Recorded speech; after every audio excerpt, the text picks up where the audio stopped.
In a world where passion cuts as deep as betrayal, love is never just soft petals. It comes with thorns. This is the story of forbidden desires, fragile trust, and the thin line between pain and tenderness. Welcome to Thorns and Velvet. In a kingdom not far from our memory, where velvet thrones held hearts of stone, two souls were bound not by love, but by command. The kingdom of Elendor was a land of beauty and burden. Its hills rolled green and soft, its skies grey with secrets. Behind the gates of Castle Marrowmere, the royals lived not lives of luxury, but of cold duty, rigid tradition, and sacrifice. Prince Alaric was the heir, born into a crown, raised by shadows. His father taught him that love was a luxury kings could not afford. Emotions were threats, compassion weakness. And so Alaric became what they shaped him to be: strong, silent, obedient. Princess Evelyn came from the kingdom of Lyrien, a neighbouring realm once at war with Elendor. She was the price of peace, a marriage forged in politics, wrapped in white lace and golden lies. At the altar, their eyes met, not in love, but resistance. She was beauty in defiance. He was duty in disguise. Their wedding was grand, their smiles rehearsed. Behind closed doors, silence reigned. Two strangers bound by the will of kings. Evelyn spent her nights staring at cold stone ceilings, wondering what love had felt like before it was sold for treaties. Alaric avoided her, not out of disdain, but fear. Fear that if he looked too long, he'd see someone who could unravel him. Time passed, the palace grew colder, but fate, as always, had a gentler plan. It began with small cracks. A shared glance during a council meeting where Evelyn dared to speak up about the suffering of villagers. Alaric, for the first time, did not silence her. Instead, he watched her, eyes lit by fire, passion untrained but true.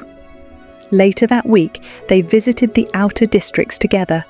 There, among the common folk, they saw what their sheltered world had never shown them: hunger, illness, and kindness. One night after a formal dinner, Evelyn found Alaric alone in the gardens.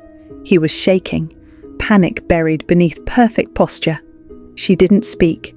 She simply stood beside him. "Why are you here?" he finally asked. "Because you're breaking," she whispered, "and no one sees it but me." That night changed everything. Over time, the frost began to melt. He taught her to ride the royal stallions.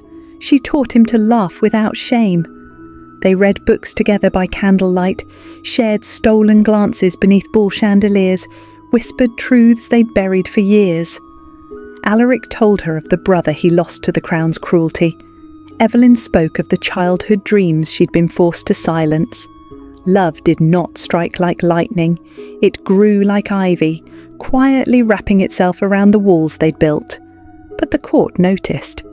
The Queen Mother warned Alaric, "Love makes fools of kings, and fools don't wear crowns." A duke attempted to discredit Evelyn, calling her unfit, foreign, manipulative.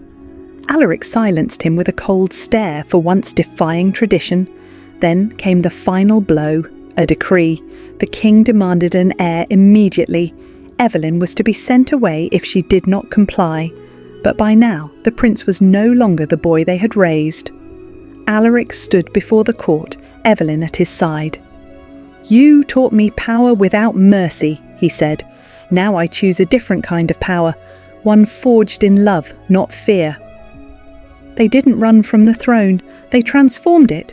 Together, they restructured the royal court, opened the palace to the people, abolished forced marriages among nobles, and for the first time in Elendor's history, the crown bowed to the hearts of its rulers.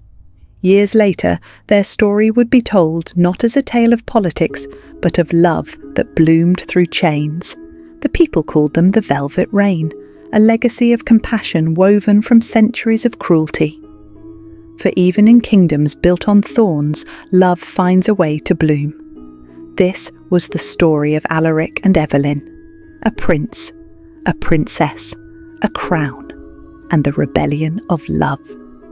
If this story touched your heart, don't forget to like, share, and subscribe for more tales of love, drama, and destiny.